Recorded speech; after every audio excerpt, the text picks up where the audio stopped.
Star प्रवाह वाहिनीवरील तसे तर सगळ्याच मालिकांनी प्रेक्षकांची मनं जिंकलेली आहे, परंतु या मालिकेमधूनच आता प्रवाह दुपारमध्ये मुरांबा ही मालिका चांगलीच गाजलेली होती. रमा अक्षयची प्रेम कहाणी लोकांना खूप आवडली. काही काळामध्ये त्या दोघांमध्ये मतभेद निर्माण झालेले होते. आता परत ते दोघं एकत्र आलेले आहे. शिवाय काही दिवस रेवा नावाचं वादळसुद्धा अक्षय आणि रमाच्या आयुष्यामध्ये भरकटत होतं.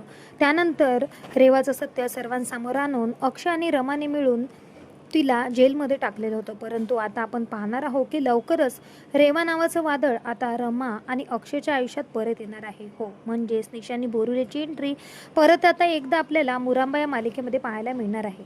मुरांबा या मालिकेच्या सुरुवातीलाच अक्षय हा रेवाच्या प्रेमामध्ये पागल होता. त्याला खरी ओळख म्हणजेच खरं सौंदर्य कशामध्ये असतं हे त्याला माहीत नव्हतं.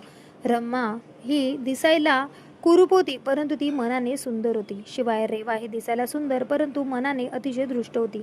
हे अक्षयच्या लक्षात आल्यावर तो रमाच्या खऱ्या प्रेमामध्ये पडला. रेवाला जेव्हा कळलं की अक्षय तिच्या प्रेमात वेळा आहे, तेव्हा त्याला परत मिळवण्यासाठी तिने वाटेल ते प्रयत्न केले, परंतु शेवटी तिचे प्रेम हरले आणि रमाचे प्रेम जिंकले. अक्षय रमाचा होता आणि समोरही राहणार.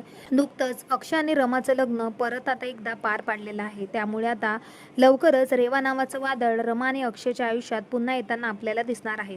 आता हे वादळ कोणता घोळ घालणार हे बघणे महत्त्वाचे असणार आहे. जसं प्रेक्षकांना कळलं की रेवा नावाचं वादळ मुरांबा मालिकेत परत येणार आहे, तसंच प्रेक्षकांनी आपापल्या प्रतिक्रिया दिलेल्या आहे. आता ही चेटकीन या मालिकेमध्ये परत का, बाहेर काढा तिला, बंद करा मालिका, अशा अनेक प्रतिक्रिया नेटकरी करत आहे. परंतु आता रेवा आल्यामुळे आपल्याला मालिकेमध्ये काय काय बघायला भेटणार हे सुद्धा बघणे महत्त्वाचे असणार आहे. पाहत रहा मुरांबा आणि अशाच प्रकारच्या नवनवीन अपडेट्ससाठी आमच्या चॅनलला नक्की सबस्क्राईब करा, शेअर करा आणि लाईक करा. भेटूया परत. धन्यवाद.